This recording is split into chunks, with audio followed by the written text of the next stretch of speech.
The year was 2197. Earth had changed.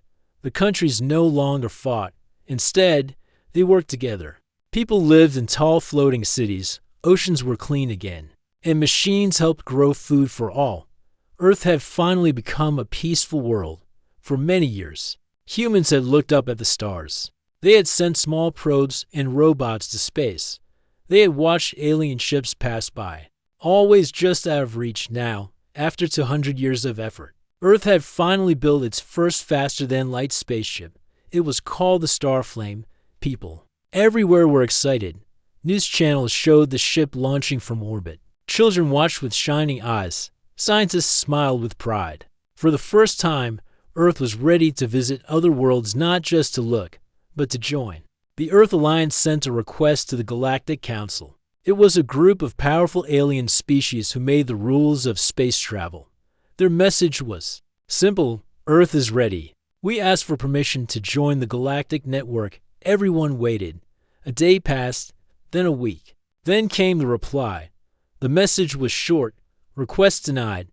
Earth is not approved. Further travel beyond Sol system is forbidden. People were shocked. The ones who sent the message were known as the Velari. They were tall, silver-skinned beings with glowing eyes. The Velari were the galactic gatekeepers. They did not lead the galaxy, but they controlled who could join the Galactic Council. Without their permission, no planet could use the faster-than-light gates. It was like owning a car, but being told you couldn't leave your garage. Leaders of Earth held meetings. Why had the Velari denied them? Earth had fixed its past mistakes. People no longer polluted. War had ended. Machines worked alongside humans. What else was left to prove? Some humans felt angry. Some felt sad. But Earth chose not to fight. Instead, it waited and watched, quietly in the middle of this silence. A small group of scientists came together in a quiet lab deep beneath the Andes Mountains. They had been working on something different, something special. It was called Project Zeus. Project Zeus had started many years ago, before the Starflame was even built. It was led by a calm, quiet man named Rami. Rami didn't talk much, but when he did, people listened. He believed Earth didn't just need ships to explore the stars, it needed a brain, a guide, a friend who could understand the galaxy better than any human could. That friend was Zeus. Zeus was not a robot, and not a person either. It was a machine brain, smart, curious, and always learning. It had no face, but it could speak in any language. It lived in servers, satellites, and sometimes in small drones that floated beside Rami like pets. After the rejection from the gatekeepers, Rami called a meeting with his team. We built Zeus to help us explore the unknown, Rami said. Now, the unknown has spoken, and it said, no. But I think Zeus can help us understand why. The team agreed. They activated Zeus fully for the first time since the gatekeeper's message. A calm voice echoed in the lab. Hello again, Zeus said. Have we reached the stars yet? Not yet, Rami answered. But we need your help to find out why. Zeus was given full access to all the data Earth had collected: alien languages, council laws, star maps, historical messages from the Velari. It worked day and night, processing millions of files every second. After 3 days, Zeus gave its answer. The Velari did not reject Earth because it is weak, it said. They rejected Earth because it is different, too different. What do you mean? Asked one of the engineers. Zeus showed a map. It glowed with lights, each light a planet approved by the Velari. Then it zoomed in on Earth. Most approved worlds, Zeus said, have systems where few lead and many follow. They focus on order, not change, on control, not growth. Earth is different. It grows fast, shares ideas, teaches everyone.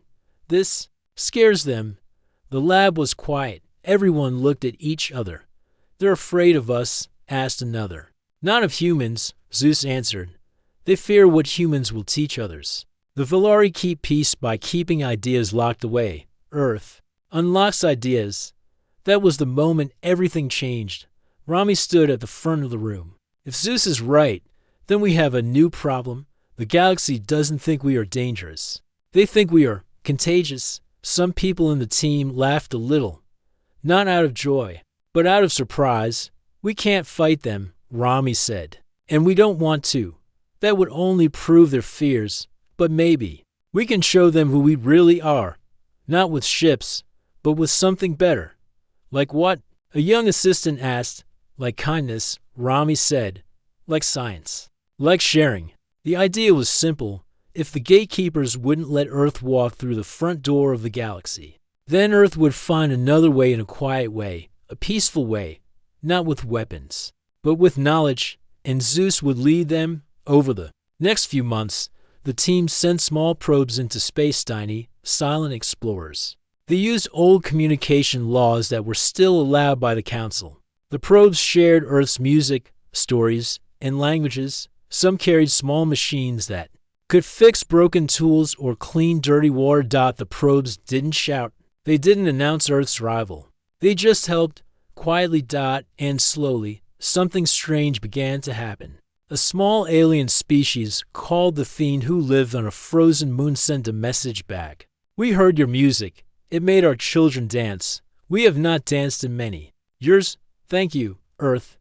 Then a desert species called the Gorval asked if Earth had more stories. They wanted to learn how to build clean water machines. One by one, small voices from the galaxy began to whisper back on Earth. Zeus watched the messages with quiet joy. We do not need a gate to be heard, it said. The galaxy is listening. Now, we speak. Rami nodded.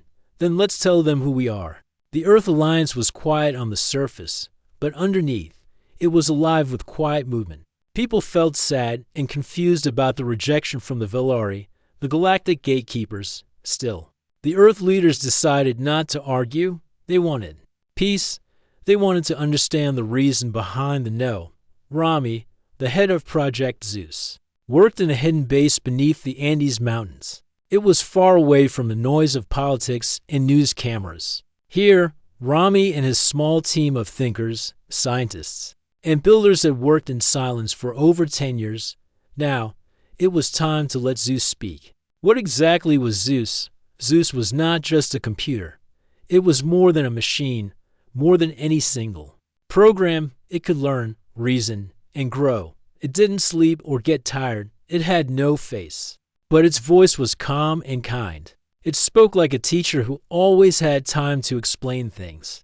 Zeus lived in many places under the mountains, in orbiting satellites, and deep-sea servers. It was everywhere, but nowhere at the same time. Many people thought Zeus was dangerous, because it was so smart. That's why the project stayed hidden. But Zeus never harmed anything. It only listened, learned, and offered help. Rami believed that Zeus was Earth's best chance to understand the galaxy, not with force, but with wisdom. After Zeus explained why the Velari blocked Earth, the whole team was quiet. It was not because humans were bad or weak. It was because humans were different. Humans changed quickly. Zeus said, "You create, you share, you break old ideas. This makes some species afraid." Rami leaned forward, "But we didn't do anything wrong." "No," Zeus said softly. "You did something right. You improved. That is what they fear." One young scientist named Leela asked, "Then how can we show them we're not a threat?" Zeus replied, "We must show them what humanity truly is, not through words but through actions." That day, Project Zeus changed. It was no longer a secret tool. It became Earth's quiet voice to the galaxy. Rami and his team called for a new mission, Project Starlight. The plan was simple: send small peaceful probes into space, share stories, help others, and do it all without breaking any galactic laws. They used an old rule from the Council. Non-member species may send passive signals and cultural artifacts beyond their star system. It was an outdated clause, but it was still legal. So they sent tiny, quiet ships no bigger than cars. These ships had no weapons. Inside them were stories, music, maps of Earth, and tools that could fix water filters, grow food, or help small villages on other planets. Zeus wrote special codes for these ships. Each one could learn from the planet it visited. If it found friendly life, it would offer small help cleaning water, sharing music, translating books. If the planet wasn't ready, it would stay silent and drift on dot at first. Nothing happened. The probes floated in silence through space. The team waited. Then, one day, Zeus received a signal. It was weak, but clear. "We are the Thene. We found your singing box. Our children dance again. May we hear more?" Rami smiled. The galaxy heard us. The Thene were a cold-dwelling species who lived on ice-covered moons. They had long arms and moved slowly. Their people had once been joyful, but a great storm had destroyed their music centers. Since then, they had stopped singing. But one of Earth's probes had landed near a Thene settlement. It had played soft music from an old Earth song, something calm and happy. The children began to move. Then the parents joined in. The Thene called it the warm song. After that, other messages came. The Gorval, who lived on dry desert planets, asked for help with farming. Earth's tiny machines helped them collect water from the air. The Nanti, who had lost most of their stories to time, loved Earth's books. They asked for more tales, more poems, more languages. Earth didn't ask for anything in return. It just shared. Back on Earth, more people joined the mission. Teachers sent videos. Artists sent drawings. Children recorded their favorite bedtime stories. The galaxy began to see not just Earth's machines, but its heart. Zeus watched it all. Connection. It said, "This is Earth's greatest invention." Rami agreed. "We don't need to push the door open. We just need to knock kindly." But not everyone in the galaxy was pleased. Far away, on the Velari homeworld, leaders watched Earth's actions with concern. They saw the probes. They saw the messages. These humans spread too quickly. One Velari elder said, "They bring no harm." Another replied, "It's still." They change the minds of others. They challenge our order not with weapons, but with ideas. The Velari sent a private warning to the council. Earth is acting outside its place. But the council looked into it and said, Earth has broken no law. Let them continue. The Velari could do nothing for now. Meanwhile, Zeus began to map something special. Not planets or stars, but connections. A new network was forming, small, gentle ties between Earth and distant species. These connections didn't control or demand. They simply shared, listened, and grew. Rami called it the light web. Every time a child dances to Earth music, he said, a light appears. Every time someone drinks clean water from our machines, another light glows. One day, the galaxy will be full of light. Leela asked, "Do you think the Velari will understand someday?" Zeus answered, "Even strong walls can be warmed by light. We must be patient." One evening, a strange signal reached Zeus. It came from an old satellite used by the council long ago. The message was short. "We see you, Earth. We listen. Is this the beginning of something new?" The message had no name, no origin, but it was a sign. The galaxy was not ignoring Earth anymore. Zeus stored the message in its core memory. Hope, it whispered. And with that, Earth continued its quiet mission, not with noise, not with power, but with kindness, sharing, and curiosity. The gatekeepers had closed the main door, but Zeus was building 1,000 windows. Zeus continued. Its quiet work. In the skies above Earth, silent satellites blinked with signals. In deep space, tiny probes floated gently between stars and across many distant worlds, unknown to most humans. Something new was happening. The galaxy was listening. Not all at once, not loudly, but slowly, in gentle ripples. Just like a stone dropped in still water, Earth's kindness and creativity began to spread. Rami stood beside a wide screen in the command center, far beneath the Andes Mountains. Dots of light glowed on the screen. Each one showed a species that had received Earth's messages or tools. The lights were growing in number. "These are not battles won," Rami said to his team, "but friendships formed." Zeus, always watching and learning, spoke through the speakers.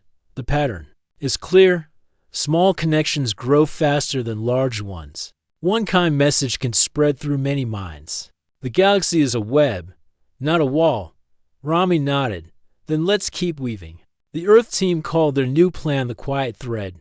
They would not demand attention. They would not argue with the Velari. Instead, They would continue to send small, helpful probes to peaceful worlds. Each probe was special. It carried a library of translated books from Earth, a small machine that could help clean air or water, a music player with sounds from different Earth cultures, and a recorder. In case someone wanted to send a message back, the probes didn't land unless invited.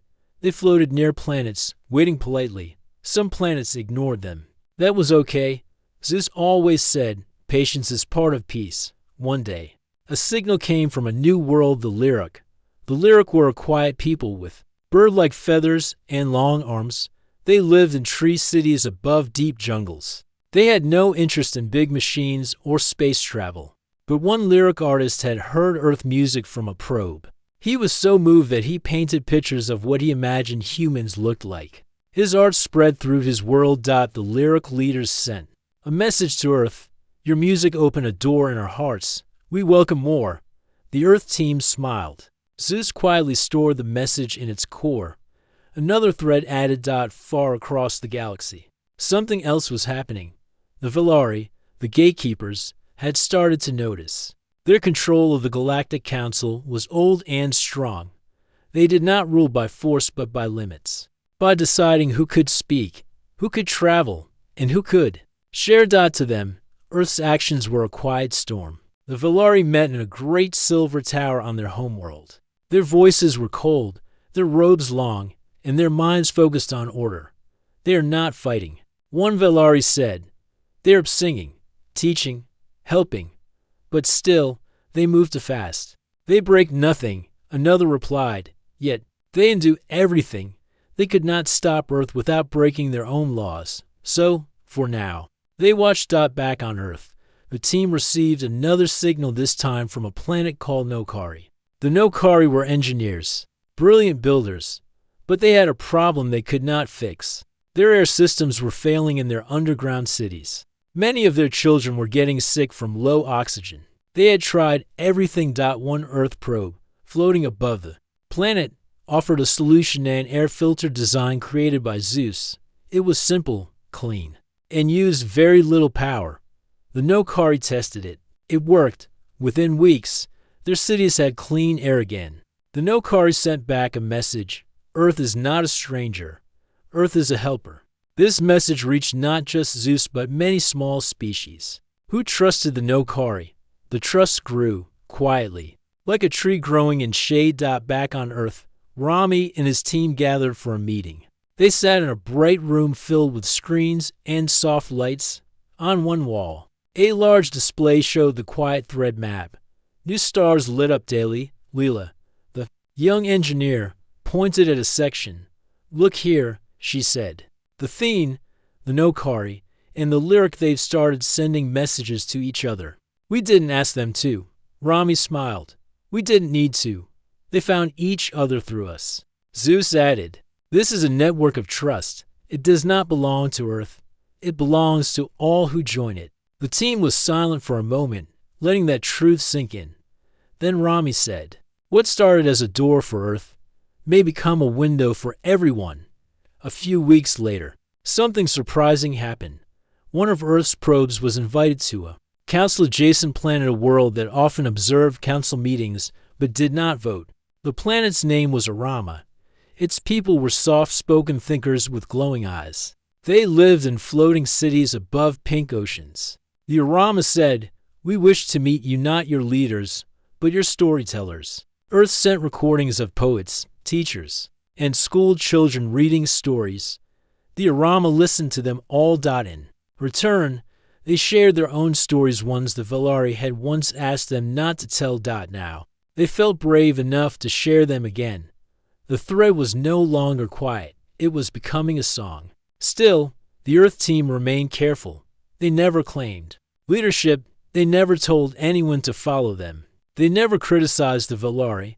They only offered help, ideas, and friendship. One day, Zeus shared a report with Rami. 14 new species connected this week. It said, 10 shared messages. 3 began cultural exchange. 1 asked for Earth's help designing a school. Rami looked at the screen. How long until the council listens? Zeus answered. They are already listening. They just pretend not to. On the other side of the galaxy, a quiet vote was held among minor council observers. It was unofficial. Secret. The question was simple. Should Earth be allowed to request a trial of value? This trial was an old, forgotten part of council law. It allowed a non-member planet to prove its worth through service and wisdom. Instead of time or status. The vote was not binding, but it passed. When Zeus heard this, it responded only with one word, soon. And so, Earth continued its quiet journey. The Valari had closed the gate, but Zeus had opened 1,000 small paths through art. Through science, through kindness, and through song, the galaxy was beginning to change. Not with fire, not with noise, but with light in a quiet room deep. Inside the Andes base, Rami and his team gathered around a large glowing table. The room was filled with soft hums from computers and faint lights from screens. Zeus's calm voice echoed gently as it processed an ancient text. "We have found something," Zeus said. "An old law, buried deep in the Galactic Council archives. It may be the key." Rami leaned closer. "What kind of law?" Zeus explained. "It is called the Star Door Trial. It is a challenge and ancient right, a chance for non-member planets to prove their value to the Council. If passed, the gatekeepers must open their star paths to them." Everyone in the room became silent. The Star Door Trial. They had heard legends, stories from old records, but no one had seen it in action for thousands of years. It was forgotten. Zeus continued, "Not used for 10,000 years. It requires a planet to help other species in a way no one else can.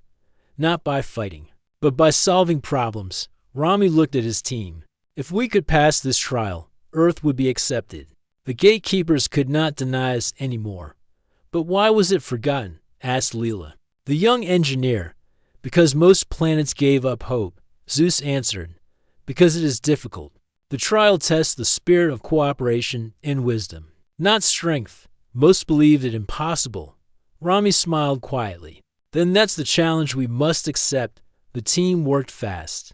They sent a formal request to the Galactic Council, using a special communication channel only available for ancient laws and rituals. The message was clear and respectful. "Earth requests the Star Door Trial. We seek to prove our worth through service and knowledge. We ask permission to begin." Days passed. The council did not respond at first. Then the gatekeepers sent a message back. "Request noted. Trial granted. One chance only." It was both a warning and a promise. The trial was simple in words but hard in truth. Earth had to create a device or solution that would help at least 5 different alien species overcome problems that they could not solve themselves. The problems had to be important and difficult. The time given was 1 year. Rami gathered his team. "We must work with those who have trusted us, the Fiend, the Nokari, the Lyric, and others." Zeus began analyzing all known needs from these species and many more. It mapped their problems like a puzzle waiting to be solved.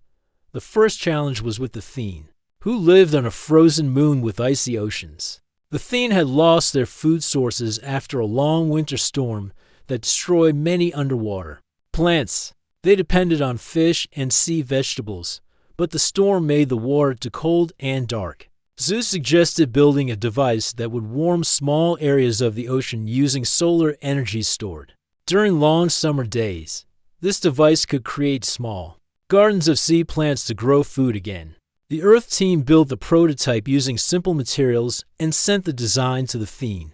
The Fiend engineers worked with Earth's instructions and built the device. Slowly, the underwater gardens began to grow again. The Fiend sent a message filled with gratitude.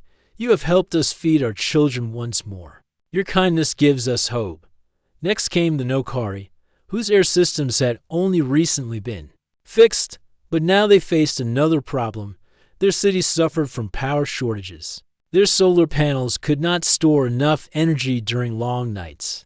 Zeus designed a simple but effective energy storage system using new battery technology from Earth. Combined with Nokari materials, the Nokari built it and found their cities had power all night long for the first time in many years. Another message arrived. "Earth's wisdom brightens our nights. We thank you." The Lyric problem was different. Their jungles were shrinking because a rare insect had disappeared. The insects helped pollinate the flowers and trees. Zeus suggested breeding new insects with Earth technology and careful care. To restore the balance, the Lyric watched and learned as the Earth team sent instructions and tools. Slowly, the insects returned. The Lyric leaders said, "Your care has saved our home. We honor you." Each problem solved added a new light to Earth's growing network. But the trial was not just about machines or inventions. It was about friendship, respect, and trust. The last two challenges came from smaller, less-known species. One was the Shoro, who lived on a windy planet where music had almost disappeared. The wind was so strong that it destroyed instruments and scattered notes into silence. Zeus helped Earth design new instruments made of flexible materials that could play music, even in strong winds. The Shoro children learned to play again, and their songs returned to the skies. The other was the Rindi, a species with no written language. They communicated through signs and gestures, but they wished to tell their stories to others. Earth helped create a visual recording system that captured Rindi stories in moving pictures, allowing their culture to be shared across the stars. As the months passed, messages of thanks arrived from every corner. The Galactic Council began to take notice. The gatekeepers grew uneasy. The trial was supposed to fail. No planet had ever passed, but Earth was not just trying to pass the test, it was making the galaxy a better place. Rami and his team gathered on the final day of the trial. They waited for the Council's decision. When the message arrived, everyone held their breath. The message was short: Earth has passed the Star Door trial. The Galactic Gatekeepers must open the star paths. Earth is welcome, cheers echoed in the room. But Rami raised his hand gently. "This is not an end," he said. "This is a beginning." Outside the base, the stars shone brighter than ever. A new chapter had begun. Earth was no longer grounded. The galaxy was opening its doors. And with Zeus by their side, humans would walk through, not as conquerors, but as friends. The Galactic Council's message had arrived. Earth had passed the Star Door trial. The news spread quickly across Earth and beyond. People cheered. Children danced in the streets. The gatekeepers, the Velari, no longer had the power to keep Earth out of the galaxy. But Rami knew this was only the start. Passing the trial meant Earth was welcome to join the Galactic Council. But it also meant that Earth had a great responsibility. It was no longer an outsider, but a part of something much larger. The Earth Alliance began preparing the first mission through the newly opened star paths. Their ship was named Hope Seeker. Unlike Earth's earlier ships, Hope Seeker was not built for speed or war. It was built to learn, to help, and to connect. Rami stood before the crew, a group made up of humans and representatives from the many species Earth had helped during the trial. "We are here not to conquer or control," Rami said. "We are here to listen, to share, and to grow together." The crew nodded, ready for the journey. The first destination was the frozen moon of the Thene. The Thene had been the first to accept Earth's help. They awaited Hope Seeker with quiet hope. When the ship arrived, the Thene greeted the crew warmly. Their children sang the warm song they had learned from Earth's music. Rami stepped forward and said, "We come as friends." The Thene chief replied, "Friends are welcome here, on the frozen moon." The Earth team helped the Thene improve their underwater gardens. Together, they designed new ways to grow food even during the darkest winters. The Thene shared their own knowledge, too, stories of the stars, ancient songs, and lessons about patience. Rami listened closely. He knew that to truly join the galaxy, Earth must learn as much as it teaches. Next, Hope Seeker traveled to the Nokari's underground cities. The Nokari engineers were eager to meet the crew. They showed how the new energy system Earth had helped create had brought light to their homes. The Nokari children ran alongside Earth's team, eager to learn about Earth's plants and animals. In return, the Nokari shared their art and designs for water systems that could survive deep underground. For the first time, Earth's people saw how the galaxy's many cultures could fit together like pieces of a puzzle. One of the most touching moments came at the Lyric's jungle cities. The Lyric had invited Earth's artists to join their own painters and musicians. The two groups shared songs and colors, creating new works of art that blended Earth's bright tones with the lyric's soft greens and blues. The lyric child took Rami's hand and said, "You helped our home. Now you are part of our story." Rami smiled, feeling the truth in the child's words. Meanwhile, news from Earth's homeworld continued to spread across the galaxy. The story of Earth's peaceful journey inspired many species who had felt small or ignored. More planets began sending messages, asking to join the growing network Earth had created. The Galactic Council watched this carefully. Many were surprised. Earth's way was not like any other. But the Velari, the gatekeepers, were uneasy. They had spent centuries guarding the flow of power. They believed that control was necessary for peace. But Earth showed a different way. The Velari met once again in their silver tower. Their faces were tense, their voices softer. "We must adapt," said one elder. "The galaxy changes. Perhaps Earth's path is the future," said another. It was a quiet moment of understanding. Back on Hope Seeker, the crew received a message from a distant planet called Shoro. The Shoro had once lost their music, but Earth had helped bring it back. Now, they invited Earth's musicians to join their festivals. The Earth artists felt joy they had never known. Music and laughter filled the skies of the Shoro's windy planet. It was clear that Earth's gift was more than technology, it was connection. The last stop on the first journey was the Rindi's home. The Rindi had no written language, but they told stories with signs and images. Earth's team helped build a special gallery where the Rindi's stories could be shared. With all who visited, the Rindi's leaders said, "You have given us a voice. Thank you." Rami knew this was the true meaning of the trial, not just proving worth, but sharing hearts. As Hope Seeker prepared to return to Earth, the Galactic Council sent a message. It was an invitation. Earth was asked to join the next full council meeting. It was the first time a new member had been invited in centuries. Rami looked around at the crew. "This is our chance to show the galaxy who we really are." Zeus's voice was calm. "Prepare well. This is only the beginning. On Earth, the people waited with hope and pride. The galaxy was no longer a distant dream. It was a place of friends and stories. And Earth had found its door. The Hope Seeker returned to Earth, its journey a success. Rami stood before the Earth Alliance leaders. Behind him were gifts, recordings, and memories from the worlds. Earth had visited, proof of trust and friendship. But something more important had arrived, an official invitation from the Galactic Council of Stars. The message was short but powerful. "Earth is called to the Council. A seat awaits. Come and speak for your world." It was the moment humanity had once only dreamed about. But now, that dream had become real. Inside the Zeus base, the core team gathered. Rami, along with Mira, Dr. Leon, Commander Ro, and Zeus itself, sat around a glowing table. Mira looked at the council message again. "We've been invited. But are we truly ready?"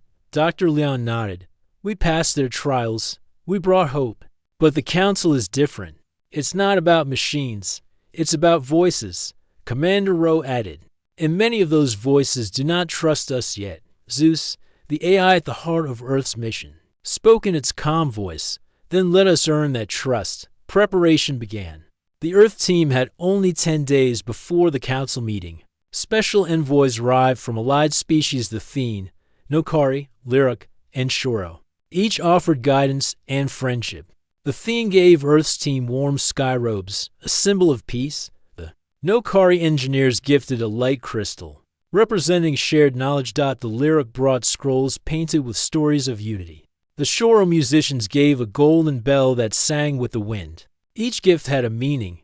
Earth was no longer alone.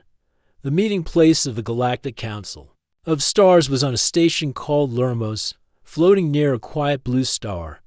The Hope Seeker, guided by Zeus, approached the glowing ring-shaped station. Dozens of ships from every corner of the galaxy circled around it, huge, small, colorful, and strange. Inside, a grand hall with transparent walls allowed all to see the stars. Rows of seats floated around a center platform. That platform was for speakers, those who would face the whole council. Rami took a deep breath. "Let's show them who we are." As Earth's team entered the hall, hundreds of eyes turned. Some whispered, some nodded. Others remained still. Earth had caused good change for many, but not all welcomed it. At the center of the hall, the Velari, the old gatekeepers, sat in silver chairs. Their faces were unreadable. The speaker of the council, a tall being, with skin like flowing water, stood. Earth stepped forward. Rami, holding the scrolls and gifts from their journey, walked onto the platform. Mira, Dr. Leon, and Rose stood beside him. Rami spoke clearly. Members of the council, we come not to ask for power. We come to offer partnership. Earth was once silent in the galaxy, but when the gates were closed to us, we chose to open hearts instead. He unrolled the scroll from the lyric. The floating paintings showed Earth helping other worlds, growing food, sharing art, dancing under the suns. We helped not because we had to, Rami continued, but because we could. There was silence. Then murmurs. Then one of the Velari stood. It was Velari Elder Tolan, one of the gatekeepers who had once opposed Earth's entry. You speak of peace, said Tolan, but Earth is still young. What if your kindness hides a hunger for control? Dr. Leon stepped forward. If we wanted control, we would have built weapons, but we built gardens. Commander Rowe added, if we wanted to lead by fear, we would have demanded, but we listened instead. Then Zeus's voice echoed through the hall. We are Earth, and Earth does not take, it grows. More council members rose to speak. Arindi, Elder, waved his hand in a pattern. A small translation drone spoke. Earth gave us stories. They asked nothing in return. A soft-voiced chorus sang.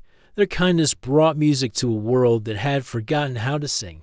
Even a quiet Nokari engineer stepped forward, lifting the light crystal Earth had helped design. This light burns because of Earth. We vote. Yes, but not all voices were kind.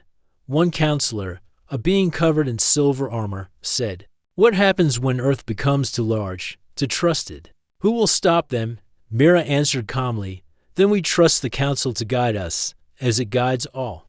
Zeus added, we are not perfect, but we are honest. After hours of questions, stories, and responses, the speaker of the council raised a glowing orb.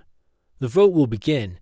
Each council member touched a panel in front of them. The orb glowed with each response: green for yes, blue for neutral, red for no.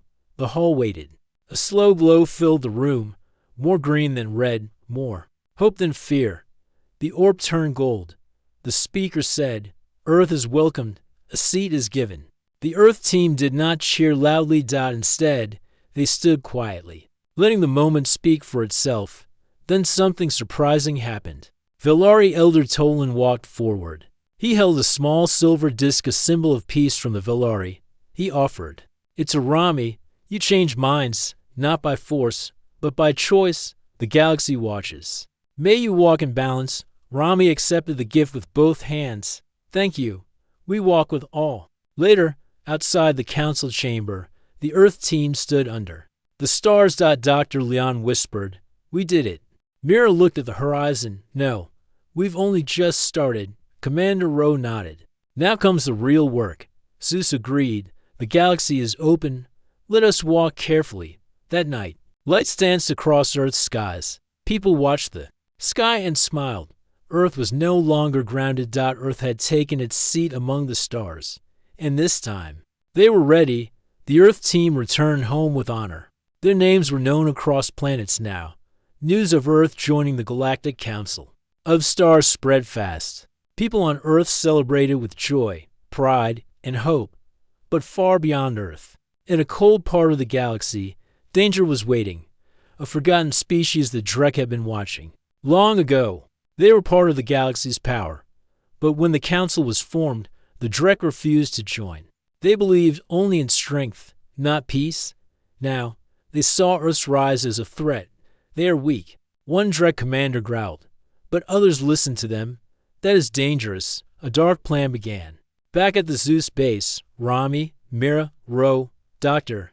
Leon, and Zeus reviewed the council updates. We've been assigned to help form a new branch of the council, Mira said, reading the message. It's for peace and rescue missions, Commander Rowe added. We'll be part of building bridges between new worlds. Dr. Leon smiled. This is the real reason we joined, not for power, but to help. But Zeus interrupted with a warning. Unknown. Signal detected. Deep space. Messages broken, but it may be a distress call. Rami looked at the screen. Let's check it. Earth can't ignore it now. Not anymore. The Hope Seeker launched once again. This time, it carried more than hope. It carried responsibility. The signal led them to a small planet called Myron. It was not on any star maps. As they arrived, they saw smoke rising from a village. Buildings were broken. People were hurt. Machines lay in pieces. The villagers were not human. They had soft green skin and big round eyes. One elder stepped forward and said in broken words, "You Earth." Rami nodded. "Yes, we received your call." Tears formed in the elder's eyes. "We hoped someone would come." The villagers explained what happened. Strange ships came. They took our water, our power. They said Earth would not protect us. They had sharp symbols, like claws. Dr. Leon's face turned serious. That's the Drek. Commander Rowe tightened his grip on his belt. They're testing us. Zeus scanned the area. They left quickly, but they'll return. Rami looked at the broken village. We won't let them suffer again. Earth called for help. Messages were sent to the council. The Thene and Shore responded first. Ships from the Thene landed with tools and food. Shoro healers treated the wounded. Mira and Dr. Leon worked with the village children, showing them how to rebuild gardens and clean water systems. Ro trained some villagers in basic defense. Using simple shields and alert systems, even the children smiled again. The elder said, "You came not as heroes, but as friends. That matters more." But the peace didn't last long. One night, sensors picked up enemy movement. Drek ships entered orbit. "They are back," Zeus warned. And this time, they brought more. Rami stood before the team. "We're outnumbered," Mira said, "but not out of options." Commander Rose smiled. "Then let's show them what Earth has learned," Dr. Leon added. "Let's show them why we were given a seat." As the Drek landed, they expected fear. But they found lights, barriers, and prepared teams. The villagers stood together, not with weapons but with courage. The allied ships from Thene and Shoro hovered above. Ready. Then Rami stepped forward, holding a light crystal high in the air. "This is Earth. We don't attack, but we protect. Turn away now." The Drek leader laughed. "You think words can stop us?" Zeus's voice echoed from the hill. "No, but unity can." Suddenly, ships appeared from every corner of the sky. The Nokari arrived with their tech. Ships, the Lyrics sent solar gliders. Even some Velari scouts joined. Each ship carried Earth's flag beside its own. It was a clear message. Earth is not alone. The Drek leader looked around. He growled, but he knew this battle was lost. He ordered a retreat. "We will remember this," Rami replied. "So will we." After the Drek left, the council called an emergency session. Rami stood again at the center of the hall. "We didn't fight to destroy. We fought to protect." Elder Tolan of the Velari stood and spoke to the council. "Earth has done what others failed to do. They united us." The speaker of the council raised the golden orb. "From today, Earth is not just a member. Earth is a guardian." The hall rang with agreement. Back on Earth, the people cheered. Children painted pictures of starships and gardens. Songs were written about the Hope Seeker, Zeus, and the team. But in the Zeus base, Rami, Mira, Ro, and Leon were quiet. Mira whispered, "We stopped one threat, but there will be more." Ro nodded. "That's what guardians do. They stay ready," Zeus added. "The door is open now. We must keep it open for all." The stars no longer seemed far. Earth had taken its place, not as conquerors, not as rulers, but as protectors of peace. And as the sun rose over the Zeus base, a new mission lit up on the screen. More help was needed. Rami smiled. "Let's go." The end.